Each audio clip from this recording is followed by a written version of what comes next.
आलेले आहेत आदित्य हरिदास. यांच्याबद्दल मी थोडीशी माहिती देते आणि मग ते आपल्याला रामचरित्र मानस याच्याबद्दल सांगणार आहे.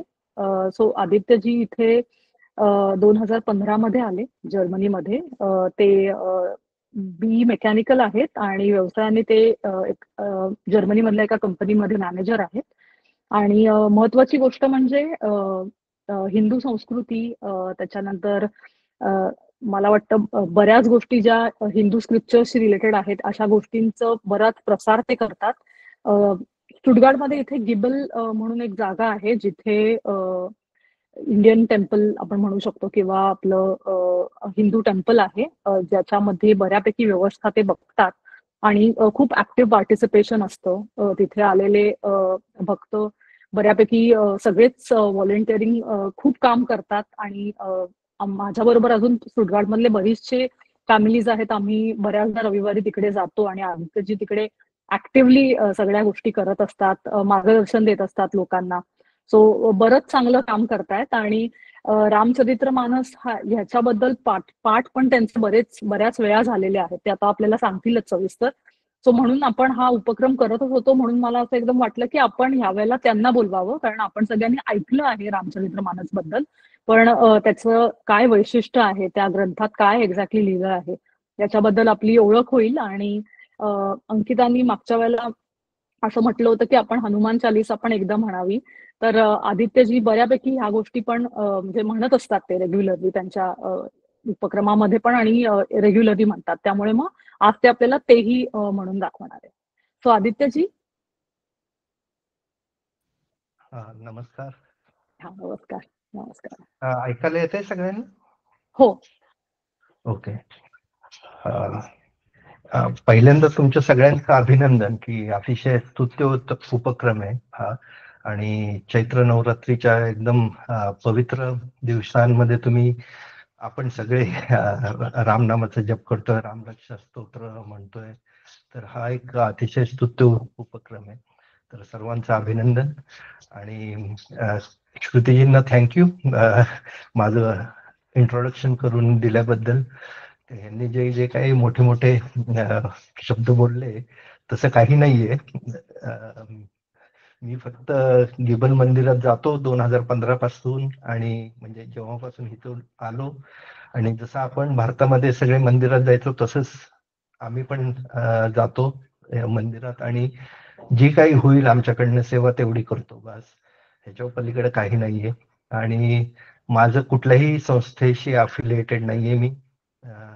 कुठलंही कमर्शियल व्याख्यान वगैरे दिलेलं नाहीये, देण्याचा प्लॅन पण नाहीये. आमची कुठेही शाखा नाहीये. जे आहे ते गिबल मंदिरातच आहे आणि तिथपर्यंतच राहणार आहे. तर हे जे गिबल मंदिर आहे, थोडस इंट्रोडक्शन देतो गिबल मंदिराबद्दल. आदित्यजी एकच मिनिट, फक्त तुमचा कॅमेरा थोडा ऍडजस्ट करू शकाल का, म्हणजे मग थोडं हा आता ठीक आहे. हो हो हो, आता दिसतोय चेहरा. ओके.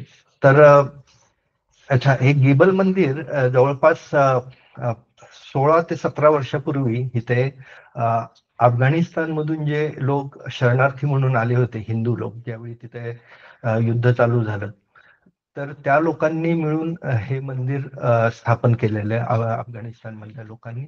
आणि नंतर त्यांनी एका स्टेजला नेऊन ठेवलं, म्हणजे मंदिर अगोदर मंदिरच नव्हतं.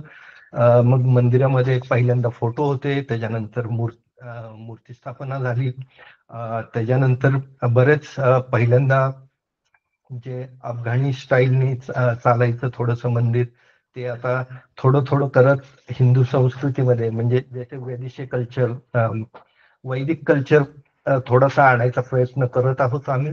आणि आमच्यापैकी कोणी गुरुजी नाहीये, तर म्हणजे भटजी नाहीये प्रॉपर, तर आम्हाला जेवढं होईल तेवढं आम्ही सांभाळतो.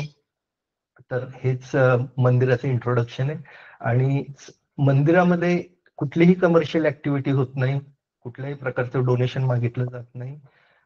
दर रविवारी महाप्रसाद असतो, आणि ते सुद्धा 52 रविवार जे असतात ह्याच्यामधले वर्षामधले, तर एक फॅमिली येऊन, कधी कधी एखादी फॅमिली वर्षातनं 2दा करते किंवा एखादी फॅमिली वर्षातून 1दा करते, असं महाप्रसाद करतात. आणि जे काही दक्षिणा येते मंदिराला किंवा जे काही थोडेफार मेंबर आहेत त्याच्यावरती बाकीचे सगळे नेबन कॉस्टर वगैरे असे ते चालतं. तर हे प्युअरली नॉन कमर्शियल ऍक्टिव्हिटी आहे. तर हे झालं मंदिराचं इंट्रोडक्शन. आणि मंदिरामध्ये गेले 7 वर्ष हे रामचरितमानस अखंड चालू आहे.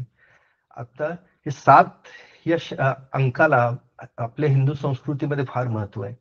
का तर आपले जे राम जे आहेत, श्रीराम प्रभू रामचंद्र, हे विष्णूचे 7वे अवतार आहेत.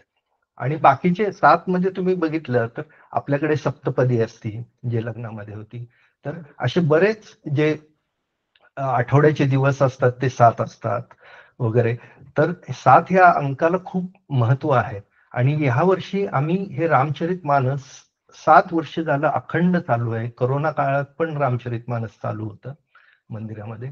आणि कमीत कमी त्यावेळी रिस्ट्रिक्शन होते, पण एखादा माणूस तरी जायचाच मंदिरात. आणि तो व्हिडिओ कॉलद्वारे, जसा आपण आता बोलतोय तसं रामचरितमानस वाचायचो आम्ही. आणि ते अखंड चालू आहे रामचरितमानस. तर दर रविवारी 11 वाजता रामचरितमानस इथं वाचलं जातं मंदिरामध्ये. आणि रामचरितमानस जे आहे ते वर्षातून 2 वेळा वाचलं जातं. 2 वेळा म्हणजे आमची आता ही जी चैत्र नवरात्र आहे रामनवमीला, रामनवमी पासून सुरू होणार हे पहिला पाठ चालू होणार आणि हे संपणार दुसऱ्या नवरात्रामध्ये. म्हणजे जे दसऱ्याच्या वेळेचं जे नवरात्र असतं तोपर्यंत हे चालणार. पूर्ण पुस्तक वाचून होतं. पूर्ण पुस्तक वाचून झाल्यानंतर ऍट द एंड ज्यावेळी शेवटचा मासपारायण होतं त्यावेळी आम्ही 24 आवर्स परत अख्खं रामचरितमानस वाचतो. आणि मग त्या नवरात्रापासून परत त्या पुढच्या चैत्र नवरात्रापर्यंत अजून एकदा पूर्ण पुस्तक दर आठवड्याला वाचलं जातं. तर जसं सांगितलं हे 7वं वर्ष आहे. आणि आपले श्रीराम प्रभू श्रीराम पण 7वे अवतार आहेत विष्णूचे. तर यावेळीस आम्ही रवी पुष्य नक्षत्रामध्ये रामचरितमानस वाचायला सुरुवात करणार आहे. ज्यावेळी जे अखंड पाठ आहे तो या शनिवारी चालू होईल सकाळी 4 वाजता. रवी पुष्प नक्षत्रामध्ये तो चालू होईल. आणि परत पुढं दुसऱ्या दिवशी जी रामनवमी आहे त्या रामनवमीच्याच दिवशी रवी पुष्य नक्षत्रामध्येच त्याची सांगता होईल. आणि त्याच्यानंतर आम्ही जे रामरक्षा स्तोत्र आहेत त्या रामरक्षा स्तोत्राचं सामूहिक पठण करणार आहे. ते सुद्धा रवी पुष्य नक्षत्रातच होणार आहे. आणि अभिजित मुहूर्तावरती जे श्रीरामांचा जन्म झाला त्यावेळी मंदिरामध्ये बरोबर 12:15 वाजता दुपारी आरती होईल अभिजित मुहूर्तावरती. जो अयोध्येमध्ये जेव्हा मंदिर झालं होतं त्यावेळी जे आपल्या श्रीरामांचा सूर्यतिलक झाला होता तो या मुहूर्तावरती झाला होता, अभिजित मुहूर्तावरती. तर त्याच मुहूर्तावरती बरोबर आरती करणार आहे. आणि त्यावेळी पण रवी पुष्य नक्षत्रच असणार आहे. तर ह्या सगळ्या गोष्टी ह्यावेळी एकत्र आलेल्या आहेत. आणि ह्यावेळी आता जे आहे रामनवमी ही बऱ्याच दिवसांनी रविवारी आलेली आहे. ह्याच्या पुढची जी रामनवमी रविवारी येणार आहे ती 2039 साली येणार आहे, 2039 साली. तर ह्याच्या पुढचे 14 वर्षांनी 15 वर्षांनी जवळपास रामनवमी रविवारी येणार आहे. तर ह्यावेळीचा हा जो अप्रतिम संगम आहे, आपल्याला सुट्टी काढायची गरज नाही, कोणाला कुठं जायची गरज नाही, शनिवार रविवार आहे, आपल्याला पाहिजे त्यावेळी तुम्ही मंदिरात जाऊ शकतो. सकाळी 4 वाजल्यापासून ते अखंड रात्रभर मंदिर चालू असणार आहे. तर त्यावेळी जर सगळे येऊ शकला मंदिरामध्ये आणि जर हा तुमचा जो स्तुत्य उपक्रम आहे जे तुम्ही वाचताय रामरक्षा स्तोत्र गेले 9 दिवस 9 दिवस होतील आता रामनवमीला. तर त्याची सांगता मंदिरात आम्ही सामूहिक वाचन करणारच आहे. तर त्या अभिजित मुहूर्ताच्या अगोदर रवी पुष्य नक्षत्रामध्ये जर तुम्ही त्याची सांगता करता आली, तुम्ही संध्याकाळी परत करू शकता कार्यक्रम. म्हणजे रामरक्षा स्तोत्र फक्त 9 वेळाच केलं पाहिजे असा काही नियम नाहीये. ते तुम्ही पाहिजे तेवढं वेळा करू शकता. तर जर तुम्हाला जमत असेल तर तुम्ही सगळे या मंदिरात. आणि हे झालं आता मंदिराचं इंट्रोडक्शन. आणि आता मी थोडस रामचरितमानस बद्दल सांगतो. तर रामचरितमानस हे ऍक्च्युली शब्दाचा अर्थ जर तुम्ही बघितला, रामचरितमानस, रामाचं जे चरित्र आहे आणि मानस नावाचं एक सरोवर आहे कैलाश पर्वतामध्ये. तर रामाच्या चरित्राचं सरोवर जे सगळ्यात मोठं गोड्या पाण्याचं सरोवर आहे ते रामाच्या चरित्राचा सरोवर असा त्याचा लिटरली तुम्ही अर्थ घेऊ शकता. आणि जसं म्हटलेलं आहे की आता हरि अनंत हरि कथा अनंता कहू सुनहू बहुविधी सब संता. तर जे पहिलं नोन सोर्स आहे म्हणजे आपल्याला ज्ञात असलेलं सगळ्यात पहिलं जे रामायण लिहिलं हे वाल्मिकींनी लिहिलं. ते आपल्याला म्हणजे सगळ्यात पहिलं हे नोन. त्याच्यानंतर असं मानलं गेलंय की जवळपास 10,000 वेळेला रामकथा लिहिली गेली, वाचली गेली, सांगितली गेली. तर त्याच प्रकारे तुलसीदासजींनी 16व्या शतकात ही रामचरितमानस लिहिलं. आणि ह्याचे जे तुम्ही जर बॅकग्राऊंड बघितलं तर आपले ज्ञानेश्वरांनी जशी ज्ञानेश्वरी लिहिली म्हणजे ज्ञानेश्वरी काय ऍक्च्युली भगवद्गीतेचा भावार्थ आहे म्हणजे लिटरल ट्रान्सलेशन नाहीये ते. ज्ञानेश्वरांनी आपला भावार्थ सांगितला त्याच्यामध्ये तसंच तुलसीदासांनी जे त्यांचं जे वाल्मिक ते संस्कृत मधले पंडित होते. तर त्यांनी जे संस्कृतमध्ये जे रामायण लिहिलेलं आहे वाल्मिकींनी तर त्याचं त्यांनी अवधी ते अवधी म्हणजे अयोध्या ही जो भाग आहे प्रयागराज अयोध्या ह्याच्यामध्ये जी भाषा बोलली जाते त्याला अवधी म्हणतात. आणि तिथली ती मिक्स भाषा आहे ऍक्च्युली तिथली अवधी म्हणू शकता प्लस भोजपुरी प्लस बुंदेली. तर रामचरित मानस हे ह्या त्या रिजन मधले ह्या ज्या भाषा आहेत या भाषेमध्ये लिहिलं गेलं की सर्वसामान्य. आता 16व्या शतकात काय होतं 16व्या शतकामध्ये अकबराचं राज्य होतं त्यावेळी अकबराचं शासन होतं पूर्ण ह्याच्यावरती. सगळे धर्म वगैरे सगळं रास होत चालला होता. तर लोकांचं प्रबोधन आणि संस्कृत बऱ्याच लोकांना कळत पण नव्हतं. तर मग जसं ज्ञानेश्वरांनी भगवद्गीतेचं मराठीमध्ये त्यावेळी प्राकृत मराठी आता जर तुम्ही 700 वर्षापूर्वीची ज्ञानेश्वरी वाचायला लागला तर त्याचं इंग्लिश ट्रान्सलेशन करावं लागतं आपल्याला. तर ही जी त्यांनी लिहिली तर त्या काळामध्ये लोकांना कळावं की रामायणामध्ये जी शिकवण दिलेली आहे की पितृप्रेम कसं असावं भ्राताप्रेम कसं असावं आदर्श पती कसा असावा आदर्श पत्नी कशी असली पाहिजे आदर्श माता कशी असली पाहिजे.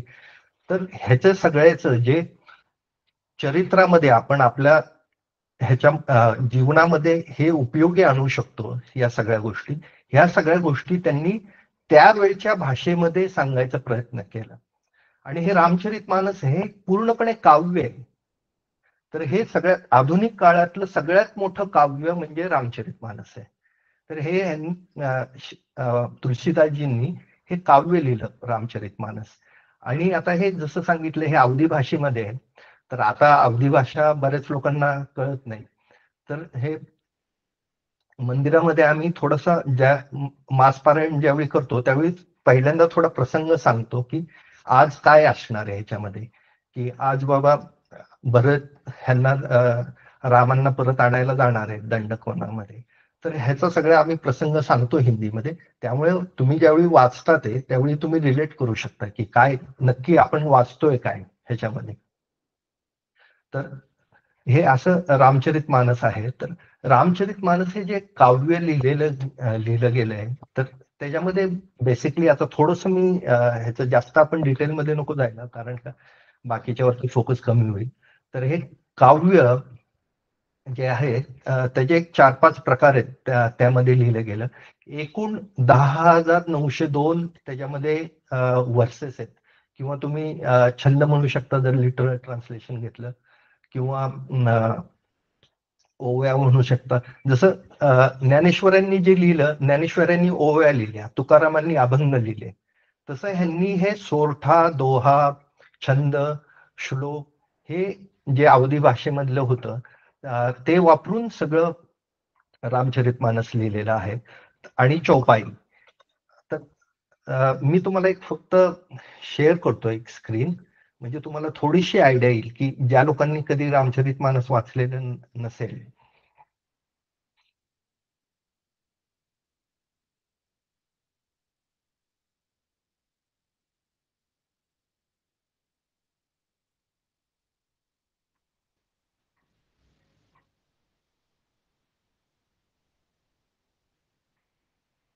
स्क्रीन दिसते तुम्हाला सगळ्यांना? हो हो. दिसतोय. तर हो. हे जे आता तुम्ही वरती चौपाई म्हणून वाचताय, तर प्रत्येक चौपाईच्या अगोदर आणि नंतर एक दोहा किंवा सोरठा असतो. आता हे दोहा किंवा सोरठा तसं हे बघा, आता ह्यातली 5वी जी लाईन आहे, दीनदयाल विरुद्ध संभारी हरहु नाथ मम संकट भारी. तर ही जे प्रकार आहे हा काव्याचा, ह्याला चौपाई म्हणतात. आणि जो जो खाली लिहिलेला आहे तो दोहा आहे.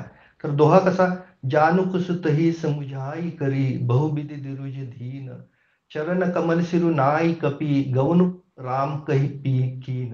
तर हा दोहा आहे. तर ह्याच्यात जास्त डिटेलमध्ये नको जायला, पण ज्यावेळी पहिली लाईन जे ब्रेक केलेलं आहे कॉमानी, तर जर पहिलं स्टेटमेंट मोठा असेल तर तो दोहा झाला, आणि जर उलटा असेल, जर पहिलं स्टेटमेंट लहान असेल आणि कॉमाच्या नंतरचं स्टेटमेंट मोठं असेल तर तो सोरठा. तर अशा प्रकारे हे दोहा आणि सोरठा आणि छंद आणि श्लोक. श्लोक तर म्हणजे जसं आता आपण हे केले बरेच, मनोजयं मारुततुल्य वेगम हा एक श्लोक आहे. तर असे श्लोक पण आहे बरेच आहेत. तर ह्याचं कॉम्बिनेशन जे आहे असं 10,902 प्रकारचे कॉम्बिनेशन त्यांनी लिहिलेले आहेत या रामचरितमानसमध्ये. तर असं हे एक महाकाव्य आहे. आणि ओके, तर हे जे आहे काय म्हणतात, रामचरितमानस जे आहे ते 7 चॅप्टर्स मध्ये किंवा 7 कांड म्हणू शकतो आपण.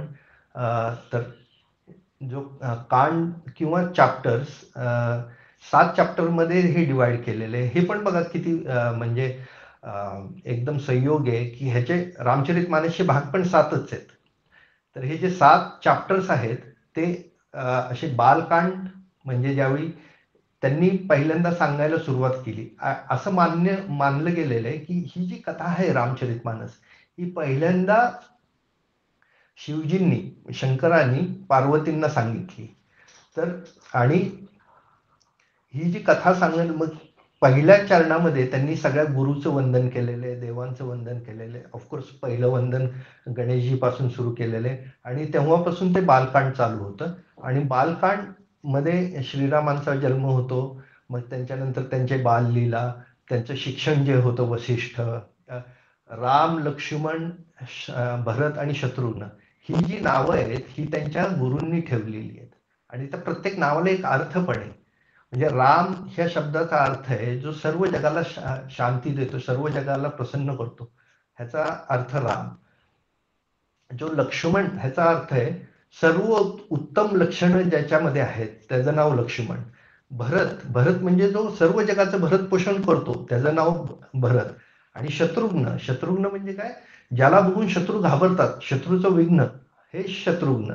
तर हे रामचरित मानस मध्ये पण आलेलं आहे. आता सगळं डिटेल नाही सांगता येणार, कारण का आम्ही ज्यावेळी प्रत्येक आठवड्यात सांगतो एक प्रसंग, त्यावेळी तो फक्त 50 ते 60 म्हणजे 1/20 ऑफ द बुक असतो, तो 1/30 ऑफ द बुक असतो. आपल्याला आता अर्ध्या तासात सगळं रामचरितमानस कव्हर करायचंय. तर हे जे बालकांडमध्ये त्यांचं नामकरण झालं, जन्म झाला, जन्म कसा झाला, जे पुत्रश्री यज्ञ केला होता दशरथजींनी, त्या पुत्रश्री यज्ञमध्ये त्यांना एक खीर मिळाली, आणि मग त्यातला अर्धा भाग त्यांनी कौशल्या मातांना दिला, आणि अर्धा भाग त्यांनी सुमित्रा मातांना दिला, आणि मग ह्या दोन्ही मातांनी त्यातला अर्धा भाग मिळून कैकेयींना दिला. म्हणून पहिला जन्म राम हे कौशल्यांचे, परत अर्धा भाग जो कैकेयींना दिला त्याचा भरत, आणि त्याच्यानंतर शत्रुघ्न आणि हे लक्ष्मण, असे 4 पुत्र त्यांना पुत्रष्टी झाली. आणि त्याच्यानंतर मग हे नामकरण वशिष्ठजींनी केलं. त्याच्यानंतर ते त्यांचं शिक्षण वगैरे हे सगळं झालं, आणि त्याच्यानंतर शिक्षण झाल्यानंतर ते पहिल्यांदा घरी येतात, राज दरबारात येतात, आणि येऊन एक दिवस पण झालेले नसतात, लगेचच विश्वामित्र येतात तिथे. आणि विश्वामित्र त्यांना म्हणतात की सगळ्या जे ऋषी आहेत त्यांना एक राक्षसी त्रास देते वनामध्ये, तर मला तुझे 2 मुलं दे की मी त्यांना घेऊन जाईन आणि ते त्या राक्षसीला मारतील. तर दशरथजी एकदम हे भावूक होतात. ते म्हणतात आत्ताच माझा मुलगा आलाय आणि तो अजून कुमारवयीन आहे, तर तो कसा एवढ्या मोठ्या राक्षसांना मारणार. मी येतो अख्खी सेना घेऊन माझी. पण ते म्हणतात नाही. आणि ते विचारतात विश्वामित्र तुम्ही एवढे स्वतःच एवढे प्रबळ आहात की तुम्ही स्वतःच त्या राक्षसीला का नाही मारू शकतात. तर त्याच्यावरचं जे उत्तर आहे त्यांनी की ते म्हणतात की मी ऋषी आहे, मला राग येणं हे माझ्या प्रकृतीच्या अगेन्स्ट आहे, तर मी कुणावरही क्रोध करू शकत नाही. पण तुझा मुलगा जो आहे तो पुरुषांमध्ये उत्तम आहे, पुरुषोत्तम आहे, तर त्याला माझ्याबरोबर पाठव. आणि त्याच्यानंतर ते जातात आणि ते ताडका म्हणून जी राक्षसीण आहे तिला मारतात. तर ह्याच्यामध्ये पण एक खूप चांगली शिकवण दिलेली आहे. आपण जर ह्याच्यामध्ये जर बघितलं रामायणामध्ये आणि महाभारतामध्ये एक कॉमन गोष्ट आहे. श्रीरामांनी जो पहिला वध केला ताडकाच केला आणि श्रीकृष्णांनी जो पहिला वध केला तो कोणाचा केला, पुतनाचा केला. ओके. तर त्याच्यामध्ये असं सांगितलेलं आहे. त्यावेळी श्रीरामांनी एक विचारलं होतं विश्वामित्रांना की गुरुजी, ताडका तर स्त्री आहे, राक्षसी असली तरी ती एक स्त्री आहे आणि मी क्षत्रिय आहे आणि माझ्या शिक्षणामध्ये मला सांगितलेलं आहे की गौ, ब्राह्मण, स्त्री आणि जो अबला लोक असतात की ज्यांना शक्ती नाहीये, तर अशा लोकांना कधीही वध करू नये किंवा त्यांच्या विरुद्ध शस्त्रप्रयोग करू नये. तर मी हिला कसं काय मारू.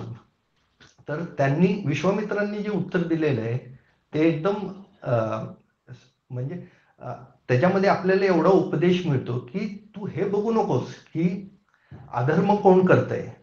श्रीकृष्णांनी पण हेच सांगितलं गीतेमध्ये, कोण करतंय ते बघू नकोस, काय करतंय ते बघ.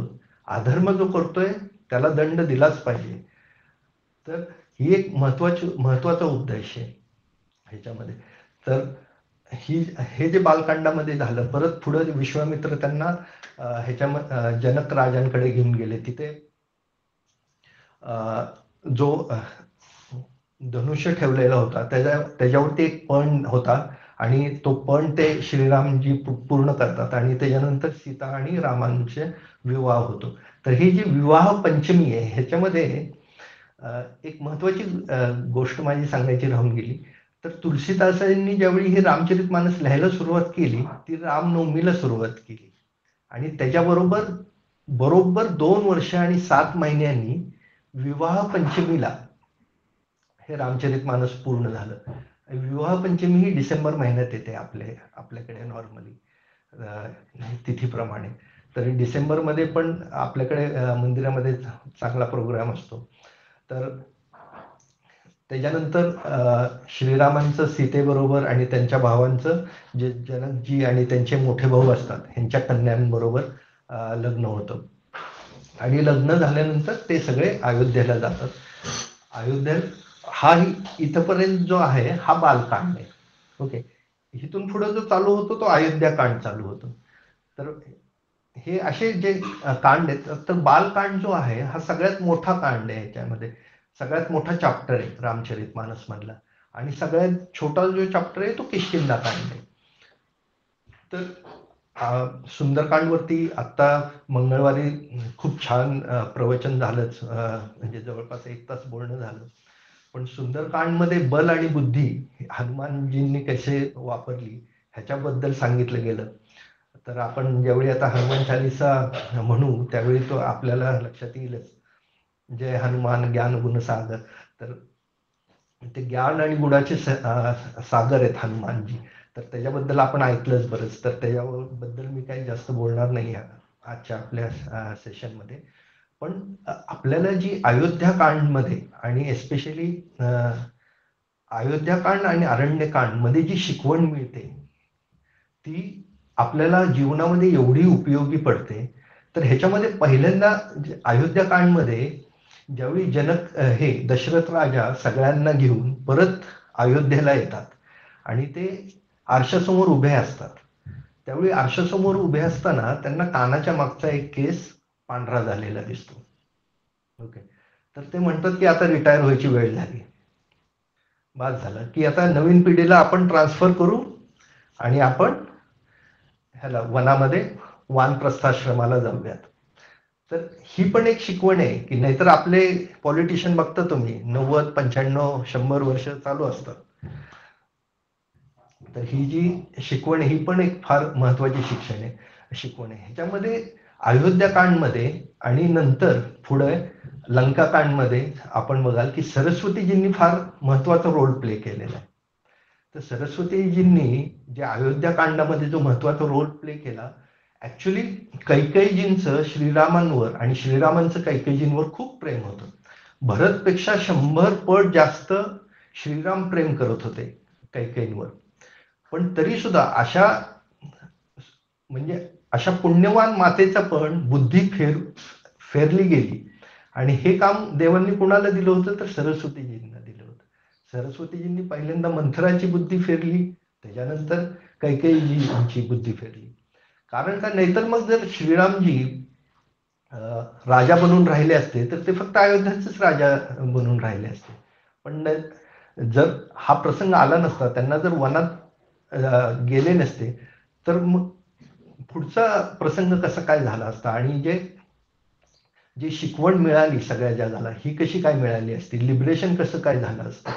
तर हे एक महत्वाचा पार्ट आहे ह्याच्यामध्ये. तर कैकेयीला बरेच ठिकाणी आजकाल कोण, म्हणजे आजकाल नाही, कधीच कैकेयी असं नाव पण ठेवत नाहीत कुठल्या मुलीचं. पण कैकेयीजींनी जो रोल प्ले केला ह्याच्यामध्ये, तो सर्वात महत्वाचा रोल प्ले केलाय, नाही तर रामायण झालंच नसतं पुढं. तर ह्याच्यामध्ये ज्यावेळी कैकेयीजी कोप भवनात जातात आणि दशरथ राजांना सांगतात की नाही, माझ्या मुलाला तुम्ही राज्य द्यायचं आणि 14 वर्ष रामाला वनात पाठवायचं. तर ह्याच्यामध्ये पण तुम्ही विचार करू शकता की दशरथजींनी जर खरा विचार केला असता की बरं ठीक आहे, आपण भरत यायची वाट बघू देत. त्यावेळी भरत त्यांच्या आजोबांकडे गेलेले असतात काही देशामध्ये. तर भरतजींना येऊ देत, मी भरतजींना सांगतो की तुझी आई तुला हे राज्य द्यायचं म्हणतीये, तू बघ काय करायचं ते. तर भरतजींनी घेतलंच नसतं राज्य त्यावेळी सुद्धा. पण हे असं झालं नाही. का तर असं नियतीमध्येच लिहिलेलं नव्हतं. आपल्याला रामायण पुढं हे करायचं होतं. तर हे जे नंतर कैकेयीजी ज्यावेळी दशरथजी त्यांना वर देतात, ठीक आहे हे 2 वर मी तुला दिले, म्हणजे ते त्यांच्या इच्छेच्या विरुद्ध देतात. पण रघुकुल रीती सदा चली आई, प्राण जाय पर वचन न जाई, हे जे त्यांचं रघुकुळाचं वचन आहे ते कधीही खोटं होऊ देत नाही. त्यामुळं ज्यावेळी ते कैकेयीला वर देतात आणि रामाला बोलवून नंतर सांगतात की कैकेयी माता सांगते की तुझ्या वडिलांची अशी इच्छा आहे की भरत राज्य करेल आणि तू 14 वर्षासाठी वनात जाशील. तर श्रीरामजी इतके निर्मोही असतात. तर ह्याच्यामध्ये आदर्श श्रीरामांना आपण आदर्श पुरुष का म्हणतो हे ह्याच्यामधून कळतं आपल्याला. ज्यावेळी तुम्ही योग्य आहे, तुमची सर्वात पात्रता आहे, 4ही भावांमध्ये राजा बनण्यासाठी योग्य असे श्रीरामचंद्रच होते. तर त्यांची योग्यता होती, जनतेचा पाठिंबा होता, त्यांच्या वडिलांनी त्यांना राज्य दिलं होतं. जर त्यांनी नकार दिला असता तर, आणि त्यावेळी ते सर्व सेनेचे सेनापती पण होते, तर त्यावेळी जर त्यांनी बंड करायचं ठरवलं असतं तर कोणीही त्यांना थांबवू शकलं नसतं राजा होण्यापासून. पण त्यांनी तसं केलं नाही. वडिलांच्या वचनाचा त्यांनी आदर्श हे केलं. त्यामुळं ते आदर्श पुरुष कसा असला पाहिजे श्रीरामांकडनं, तर हे निर्मोही, त्यांना काहीच म्हणजे कशाबद्दलही मोह नाही. हे ज्यावेळी ते जातात, ठीक आहे म्हणतात एवढंच ना, त्याच्यानंतर ते जाऊन कौशल्या मातेला भेटतात आणि कौशल्या मातेला सांगतात की आता मला ह्या राजमुकुटाची आणि छत्राची काही गरज नाही, मी उद्या सकाळीच वनामध्ये निघणार आहे. आणि ते सांगताना कसं सांगतात की पिताजींनी, म्हणजे आपल्या वडिलांनी मला वनाचं राज्य दिलंय आणि दशरथला अयोध्येचं राज्य दिलंय. तर एवढे ते निर्मोही आहेत. ह्याच्यामध्ये मग नंतर लक्ष्मणजी हे शेषनागाचे अवतार आहेत. ते थोडेसे त्यांना क्रोध हा जास्त, त्यांची प्रकृती क्रोध हा जो फॅक्टर आहे तो त्यांच्या प्रकृतीमध्ये थोडा जास्त आहे. तर त्याच्यामध्ये ते क्रोध करतात. मग श्रीरामजी त्यांना समजवतात की ते युद्ध करायला निघतात. ते म्हणतात की हे धनुष्य काय फक्त दाखवायला ठेवलेलं आहे. भरत सगळी सेना जरी घेऊन आला तरी त्या सगळ्यांना बघून घेईल.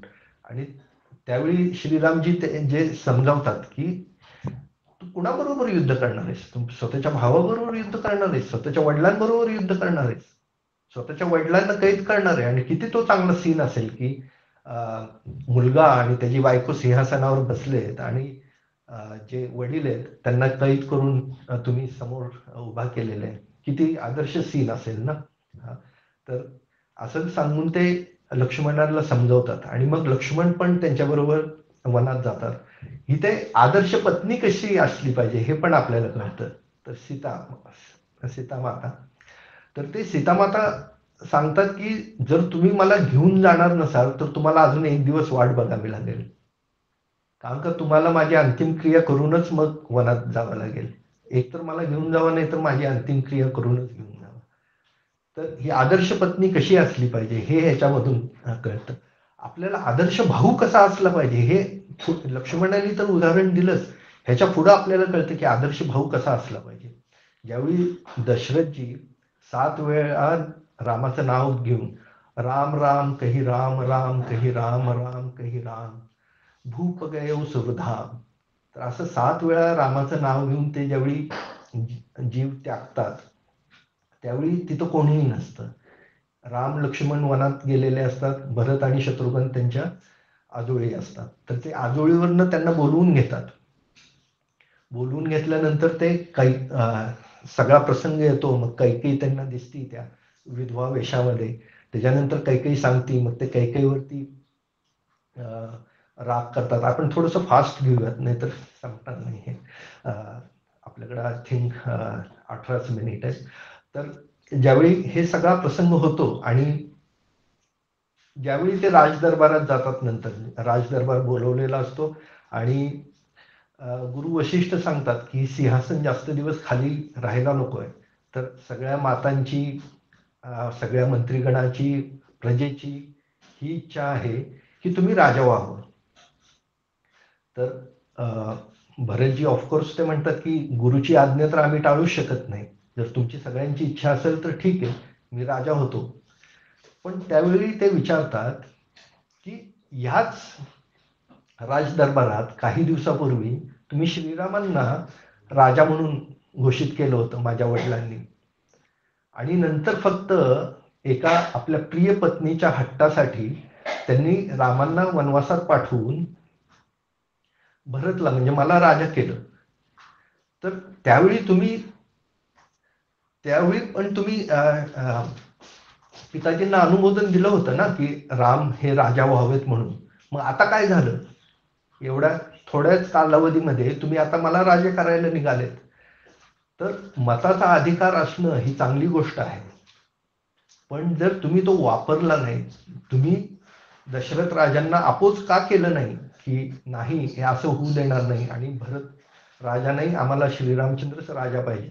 जर तुम्ही तुमच्या मताचा, स्वतःच्या मताचा जर तुम्ही आदर केला नाही तर तुमच्यावरती राजे असेच थोपले जातील. आणि हे आपण इतिहासात बघतो, हे इतिहासात झालेलं आहे की आपल्यावरती राजे थोपले गेले. कारण का कुठल्याही राजदरबारातल्या लोकांनी विरोध केला नाही. जे राजा जो अनितीपूर्व वागत असेल तर ह्याचा विरोध केला नाही. तर ह्याच्यामध्ये आपल्याला ही एक महत्वाची उपदेश मिळतो. आणि त्याच्यानंतर जे भरत म्हणतात की नाही, ह्या राज्याचे खरे अधिकारी हे श्रीरामचंद्रच आहेत. तर आपण सगळ्यांनी आता वनात जायचं आणि श्रीरामचंद्रांना परत आणायचं. तर श्रीरामचंद्रांना ते ज्यावेळी घ्यायला निघतात त्यावेळी श्रीरामचंद्र तर ऑलरेडी दंडकवनामध्ये असतात आणि त्यावेळी वनदेवी प्रकट होते. तर वनदेवी प्रकट झाल्यानंतर ते वनदेवी विचारतात की आम्ही काय सेवा करू तुमची. तर ते वनदेवीला म्हणतात की एक काम करा, आम्ही ज्या रस्त्याने आलोय त्या रस्त्यावरचे सगळे काटे तुम्ही काढून टाका. कारण का त्यांना माहिती असतं की माझा जो भाऊ आहे, सावत्र भाऊ असतो तो, पण भरत माझा भाऊ माझ्या मागे इथपर्यंत येईल. आणि हे सगळ्यात महत्वाचं आहे. म्हणजे भरत रामाबद्दल काय विचार करतात अपरोक्ष असताना, म्हणजे ज्यावेळी ते तिथं नाहीयेत, म्हणजे फक्त तोंडावरती बोलायचं म्हणून बोलायचं नाही, जे ज्यावेळी आपला भाऊ आपल्या समोर नाहीये त्याच्या मागं आपण काय बोलतो हे पण सर्वात महत्वाचं आहे. तर ही पण एक महत्वाची शिकवण आहे की भरत आपल्या मोठ्या भावाबद्दल रामाबद्दल तो तिथे नसताना कसा विचार करतात, काय कृत्य करतात, आणि राम पण ज्यावेळी भरत तिथं नाहीये त्याबद्दल किती छान विचार करतात. तर हे आदर्श भाऊ कसे असावेत हे पण रामायणामध्ये सांगितले गेलेले. तर ते वनदेवींना सांगतात की या रस्त्यावरचे काटे काढून टाक, कारण का मला माहिती आहे याच रस्त्यावरनं माझा भाऊ येईल एकदा इथे. आणि तर वनदेवी विचारते त्यांना की काय भरत एवढे नाजूक आहेत की त्यांना काटे पण सहन होणार नाहीत ह्याच्यावरती, या रस्त्यावरचे. तर ते म्हणतात की नाही, भरत तर वज्रासारखा बलवान आहे. पण ज्यावेळी भरताला कळेल की माझे मोठे भाऊ ह्याच्यावरनं चालत आले आणि एवढ्या काट्या कुट्याच्या रस्त्यावरनं चालत आले, त्यावेळी त्यांना ते दुःख सहन होणार नाही, म्हणून तू ते काटे काढ. तर हे जे आदर्श भाऊ कसे असले पाहिजेत हे महत्वाची ह्याच्यामध्ये शिकवण दिलेली आहे. ह्याच्यामध्ये आपण ज्यावेळी पुढे जातो, सगळे श्रीरामांना भेटतात आणि मग त्यांना कळतं पहिल्यांदा की दशरथजी नाही येत आता. मग त्याच्यानंतर ते सगळे संस्कार वगैरे झाल्यानंतर ते राज्य दरबार भरवतात. आणि राज्य दरबार भरवल्यानंतर सगळ्या माता पण असतात तिथे. तर ह्याच्यामध्ये राम हे धर्माची कशी सीमा आहे हे कळतं आपल्याला. तर पहिल्यांदा कैकेयी म्हणतात की हे वचन मी दिले होते, मी घेतले होते ना, मी वर मागितले होते वडिलांबद्दल, वडिलांकडून तुमच्या, की तू वनात जावंस आणि भरत राजा व्हावं. मी हे वर मागं घेते आणि तुम्ही कृपया चला.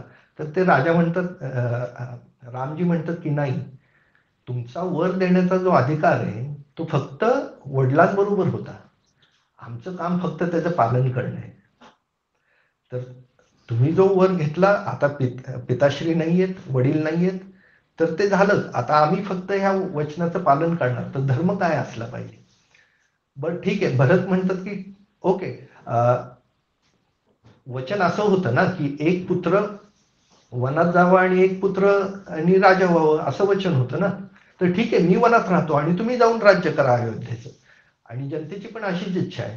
तर ह्याच्यामध्ये धर्माची शिकवण श्रीरामांनी काय दिलेली आहे, तर ते म्हणतात की धर्म म्हणजे व्यापार नाहीये, की धर्म हा व्यक्तिगत आहे एकदम.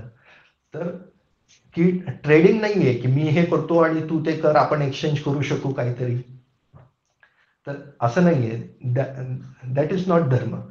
तर धर्म हा एकदम व्यक्तिगत आहे. मला वनात जायला सांगितलंय तर मीच वनात जाणार, आणि तुला राजा बनायला सांगितलंय तर तूच राजा होणार.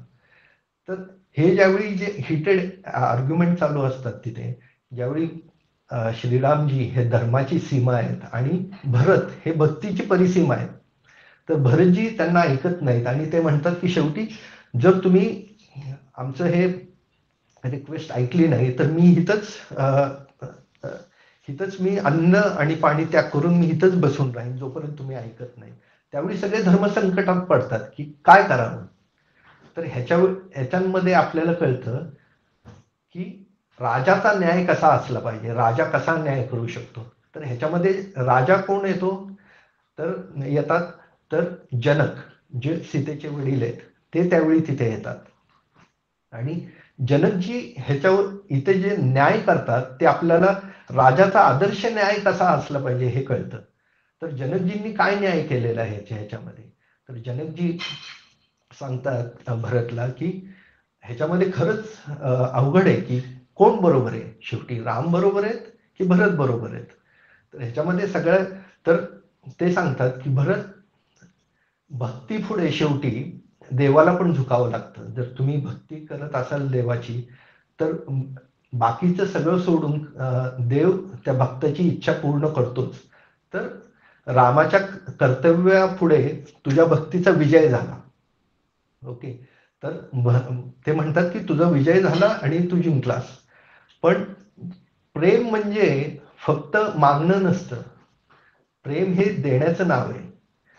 तर आणि प्रेमामध्ये मरणं कधी कधी सोपं असतं, पण जगणं अवघड असतं. तर तुम्ही ज्याच्यावरती भक्ती आहे, तुझी ज्याच्यावरती भक्ती आहे, तुझ्या मोठ्या भावावरती, त्यांनाच जाऊन विचार की त्यांना काय पाहिजे.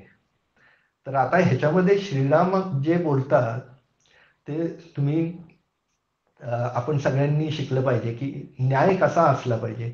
तर हा जो न्याय आपण बघितला जनकजींनी केला, एकदम उत्तम न्याय केला. ह्याच्यामध्ये श्रीरामांनी ह्याच्या पुढचं स्टेप जे घेतलेलं आहे, असंच त्यांना आदर्श पुरुष म्हणत नाहीत. तर श्रीरामजी म्हणतात की ठीक आहे, तुझी इच्छा आहे की मी राज्य स्वीकार करावं, तर मी राज्य स्वीकार करतो, पण माझ्यातर्फे तू जाऊन 14 वर्ष राज्य कर. तर on behalf of me you become the king and go and rule the Ayodhya, and I will come back after 14 years and I will take my kingdom back. तर जे श्रीरामांनी जो नंतर भरतचा शब्दाचा पण मान राखला, वडिलांच्या वचन राखलं, जनकजींचा आदर केला, आणि हे जे सगळं हे एकत्र आलेलं आहे, हे आपल्याला अयोध्याकांडमध्ये शिकायला मिळतं. तर अयोध्याकांडमध्ये किती शिकवण आहे बघा तुम्ही, की अयोध्याकांडमध्ये तुम्हाला आदर्श पती कसा असावा कळतं, आदर्श पत्नी कशी असावी कळते, आदर्श माता कशी असावी कळतात, आदर्श गुरु कसा असावा, आदर्श भाऊ कसा असावा, आदर्श सखा कसा असावा. हे सगळ्याची जी शिकवण आहे, हे सगळ्याची शिकवण आपल्याला अयोध्याकांडामध्ये मिळते. त्यामुळे अयोध्याकांड बरेच लोक असं करतात की, म्हणजे आम्हाला असे मंदिरामध्ये बरेच रिक्वेस्ट येतात की आता तुम्ही अखंड पाठ करताय, तर सुंदरकांड किती वाजता चालू होणार आहे सांग ना, आम्ही सुंदरकांडला येतो. पण सुंदरकांड पर्यंत जर यायचं असेल तर आपल्याला ही अगोदरची सगळी शिकवण असली पाहिजे, आपल्याला सगळं म्हणजे आत्मसात असलं पाहिजे, तर त्या सुंदरकांडचा उपयोग आहे. तर हे जे आहे, हे अयोध्याकांडामध्ये एकदम जी शिकवण दिलेली आहे ही सगळ्यात महत्वाची आहे. आणि हा अयोध्याकांड हा दुसरा कांड आहे. तर तिसरा जो कांड आहे तो अरण्यकांड येतो. त्या अरण्यकांडमध्ये नंतर ते दंडकवनामधून पुढे जातात आणि मग तिथे नाशिकच्या जवळ पंचवटी म्हणून जे आहे क्षेत्र, तिथं पर्णकुटी बनवून मग पुढं शूर्पणखाचा प्रसंग येतो, खरदूषणचा प्रसंग येतो. मग ते खरदूषणला मारतात आणि शूर्पणखा नाक कापतात. ह्याच्या अगोदरचा जो पॅच आहे, आता हे महाराष्ट्रामध्ये आलेले आहेत बघा, खरे कांड महाराष्ट्रामध्येच होतात सगळे. तर हे जे दंडक वनामधून निघतात आणि नाशिक पर्यंत येतात, त्याच्यामध्ये नागपूर वगैरे सगळा एरिया आहे, तिथे ते अगस्त्य ऋषींना भेटतात. आणि अगस्त्य ऋषी हे शेवटचे ऋषी आहेत ज्यांनी श्रीरामांना काहीतरी उपदेश दिलेला आहे, शिकवण दिलेली.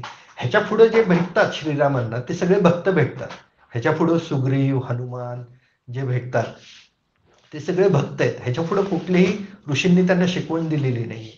तर हे जे पुढे जातात मग त्याच्यामध्ये जे श्रीरामांना जो धनुष्य दिलेला आहे, कोदंड नाव आहे त्या धनुष्याचं, जो कोदंडधारी हा अगस्त्य ऋषींनी दिलेला आहे. आणि श्रीराम आणि लक्ष्मण दोघांना तुणीर दिलेल्या असतात, त्यात 4च बाण असतात आणि ते एवढे दिव्य बाण असतात की ते संधान साधून परत त्यांच्या तुणीरमध्ये येत असतात.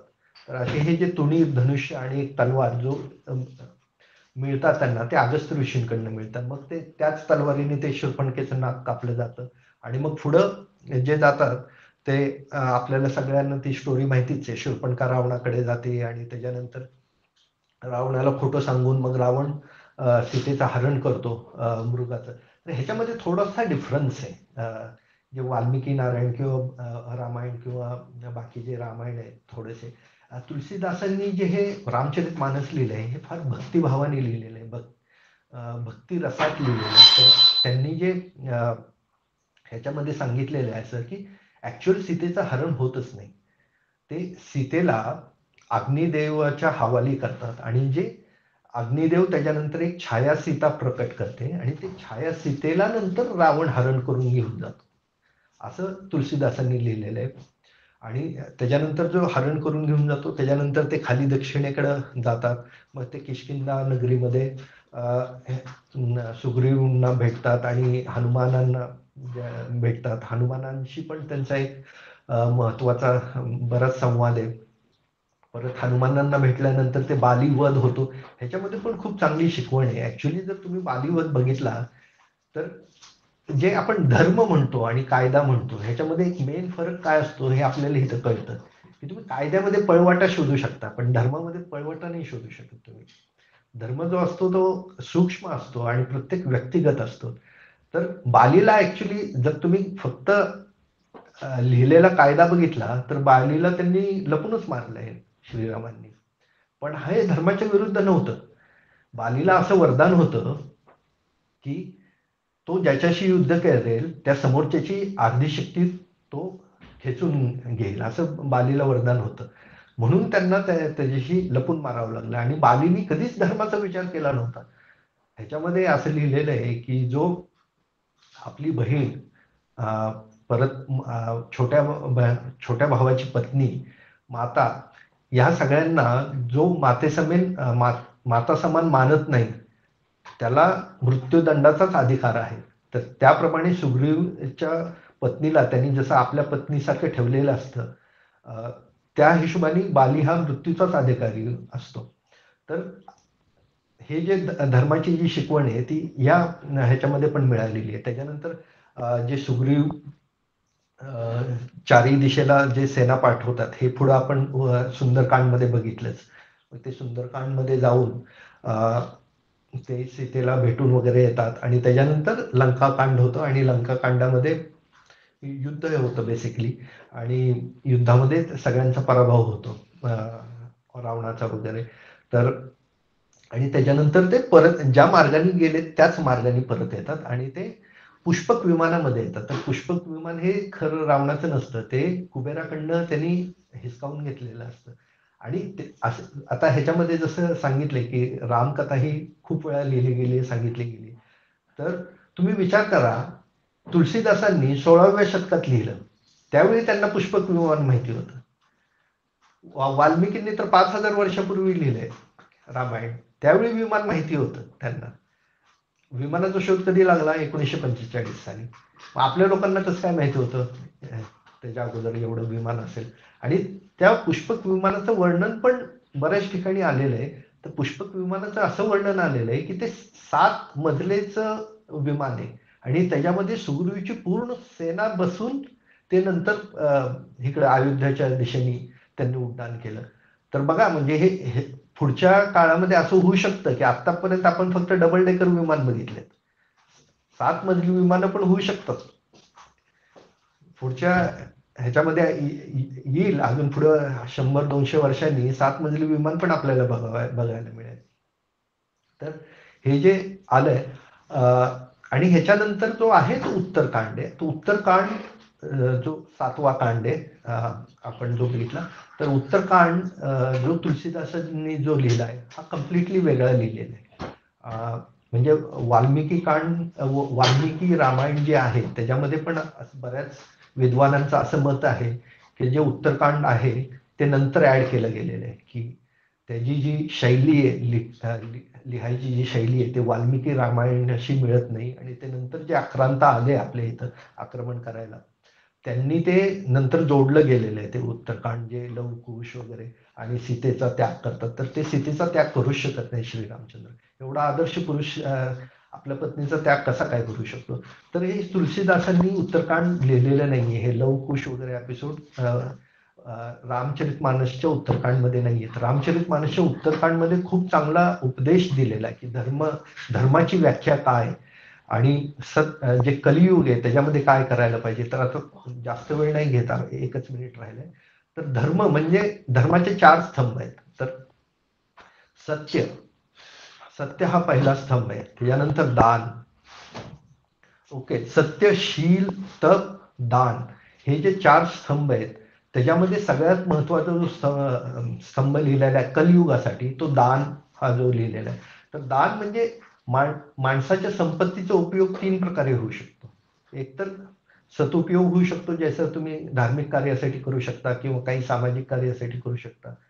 जो उच्च प्रतीचा उपयोग सांगितला गेलेला आहे. दुसरा जो आहे उपयोग तो स्वतःसाठी म्हणजे भोग, आपण आपल्या पैशाचा संपत्तीचा भोग करू शकतो. आणि तिसरा जो आहे जो एकदम कनिष्ठ प्रतीचा आहे की त्याचा विनाश होऊन जातो. एकतर ते पूर्ण डिप्रिशिएट होऊन जाते त्याची व्हॅल्यू, किंवा तुम्ही तुमच्या नवीन पिढीला ट्रान्सफर करून देता, ते कसे वापरतात माहित नाही.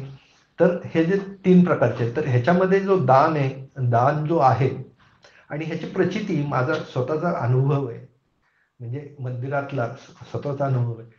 इथं देवाकडं काही नंतर नसतं, लगेच इफेक्ट मिळतात. तुम्ही थोडं जरी दान केलं, एक 10 युरो जरी दान केलं, तर ते तुमच्याकडं नंतर 100 पटीने परत येतं. आतापर्यंत कधीही मला इतक्या वेळेला अनुभव आलेला आहे हा मंदिरामध्ये. तर हे सद्दान जे आहे, आणि हे कलियुगात सर्वात महत्वाचं मानले गेलेलं आहे. आणि कलियुगात मध्ये, आणि हे जे सतयुग, त्रेतायुग, द्वापरयुग आणि कलियुग, ह्याच्यामध्ये कलियुग सगळ्यात कनिष्ठ प्रतीचं आहे.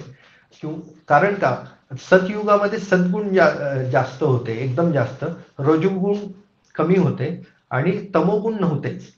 तसंच नंतर सतयुग नंतर त्रेतायुगामध्ये सद्गुण थोडे कमी झाले, रजोगुण वाढले, तमोगुण नव्हते. द्वापर युगामध्ये सद्गुण खूप कमी झाले, रजोगुण खूप वाढले, आणि तमोगुण तमोगुण पण वाढले. आणि कलियुगामध्ये सद्गुण अजिबातच नाही आहेत, तमोगुण थोडे आहेत, आणि जो तमोगुण खूप आहेत आणि रजगुण थोडेसेच उरलेले आहेत. तर हे जे वर्णन सांगितलेलं आहे हे 4 युगांचं, ह्याच्यामध्ये कलियुगाचा एक फक्त फायदा आहे आपल्याला, की सतयुगामध्ये तुम्ही तप करून तुम्हाला जे पण पुण्य मिळत होतं, द्वापर युगामध्ये त्रेतायुगामध्ये यज्ञ करून जे पुण्य मिळत होतं, द्वापर युगामध्ये पूजा करून जे पुण्य मिळत होतं, ते कलियुगामध्ये फक्त तुम्हाला राम नाम घ्यायचंय, राम नामाचं भजन करा, राम नाम घेत राहा, या राम नामानेच तुम्हाला सर्व पुण्य मिळून जाईल. हे कलियुगाचा सर्वात मोठा फायदा आहे. तर आपण जे हे उपक्रम केला आहे, एकदम छान उपक्रम आहे हा, की आणि हा कंटिन्यू ठेवा. म्हणजे ऑनलाईन नाही करता आलं तरी सुद्धा सगळ्यांनी रामरक्षा संध्याकाळी 8 वाजता म्हणावी आपापल्या घरामध्ये. तर ही कंटिन्यू करा आणि त्याचा फायदा तुम्हाला इमिजिएट दिसेल. तर हे कलियुगाचा एक महत्वाचा फायदा पण आहे. तर हा जो महत्वाचे उपदेश आहेत, हे सगळे उत्तरकांडमध्ये तुलसीदासांनी दिलेले आहेत. आणि याच्यामध्ये मग हे उत्तरकांड ते लिहून, आणि ह्याच्यामध्ये अजून एक फक्त आता शेवटचं सांगतो, 1च मिनिट घेईन जास्त. तर ह्याच्यामध्ये त्यांनी जो शेवटचा जो चौपाई लिहिलेली आहे, त्याच्यामध्ये त्यांनी असं सांगितलेलं आहे की जसं कामी माणसाला नारी प्रिय असते आणि लोभी माणसाला जसं धन प्रिय असतं, तसं मला श्री रामचंद्र प्रिय असावेत अशी मी इच्छा करतो. म्हणजे बघा, एवढं मोठं काव्य लिहिल्यानंतर 10,902 चौपाई लिहिल्यानंतर सुद्धा त्यांच्यामध्ये थोडा सुद्धा अभिमान नाहीये. तर हे एक सर्वात महत्वाचं आहे. तर हे एक आपल्याला उत्तरकांडमध्ये मिळतं. तर हे एकदम शॉर्ट व्हर्जन आहे ऍक्च्युली रामचरितमानसचं, जे 7 कांड आता कव्हर केले. एका तासात कव्हर होण्यासारखं नाहीये. पण जेवढं काय म्हणतात, जेवढी देवाने प्रेरणा दिली आणि जेवढं जमलं तेवढं सांगायचा मी प्रयत्न केला. तर मागचे 45 मिनिटं मला सहन केल्याबद्दल सर्वांना मी धन्यवाद देतो. आणि नाही, नाही. नक्कीच सुंदर, सुंदर. म्हणजे खरंच सुंदर. आम्हाला सगळ्यांना जाणून घ्यायचंच होतं, की कारण रामरक्षा आम्ही म्हणतो, पण रामचरितमानस आपल्या हिंदू धर्मातली महत्वाची म्हणजे शैली आहे आणि पण त्याच्याबद्दल फार जणांना माहिती नाहीये. त्यामुळे खरंच छान. तर मस्त. आपण फक्त जसे आमची मंदिरामध्ये ट्रॅडिशन आहे, आम्ही रामचरितमानसची सांगता ज्यावेळी करतो, म्हणजे प्रत्येक पाठाची, ती हनुमान चालिसानी करतो. तर मी स्क्रीन शेअर करतो, आणि म्हणजे ज्यांना इच्छा असेल ते स्क्रीनवरती बघून हो. वाचू शकतात.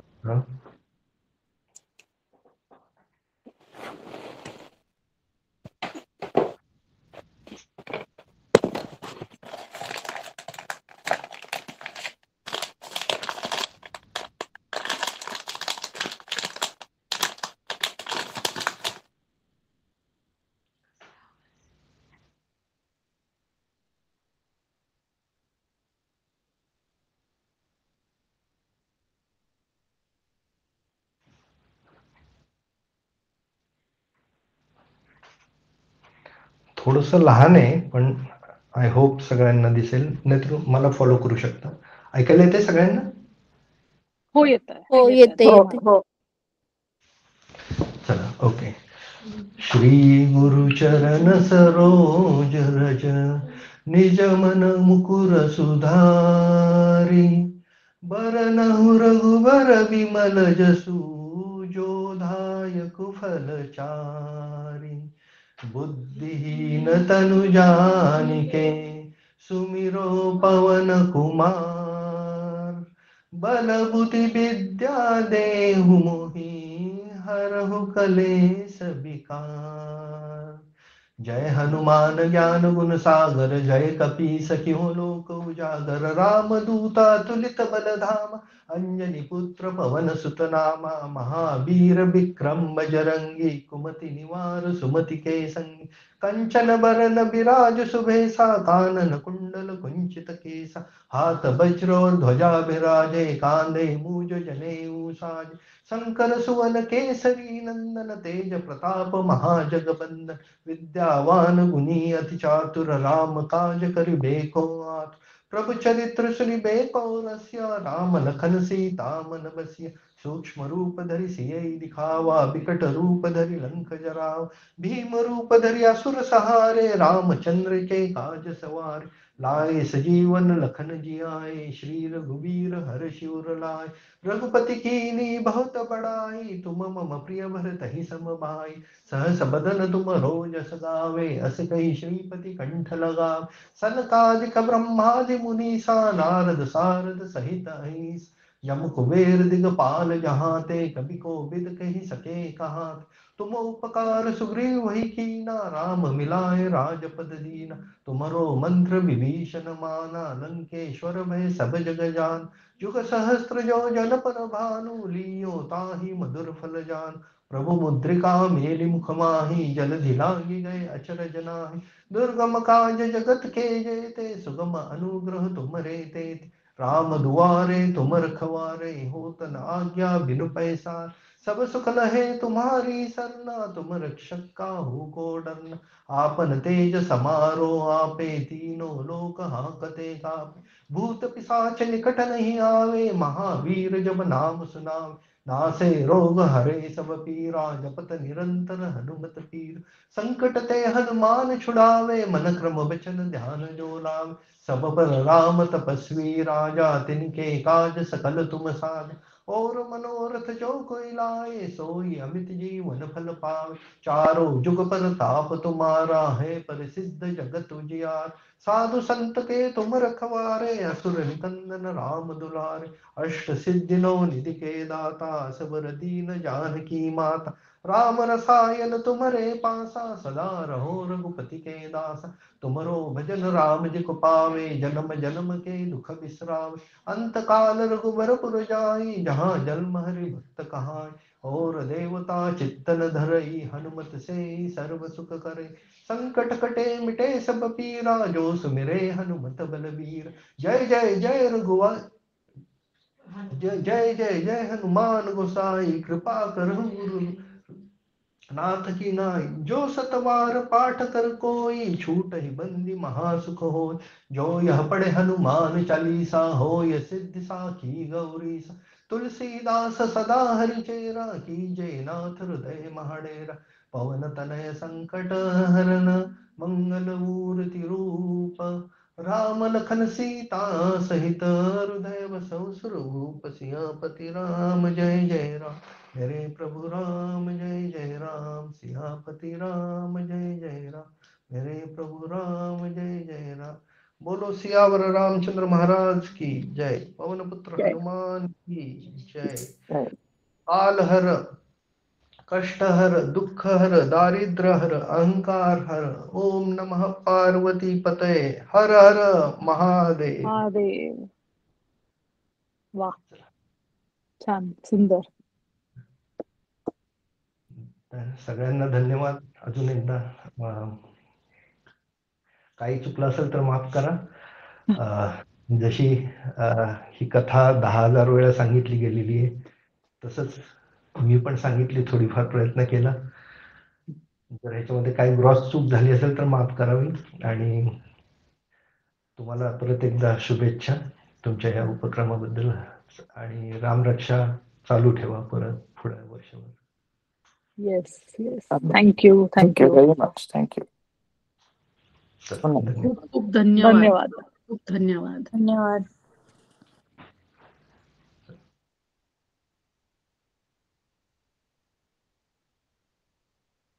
म्हणाली मी. हा बोल. हा, सो आदित्य मला वाटतं त्यांनी लीव्ह केली वाटतं मीटिंग चुकून.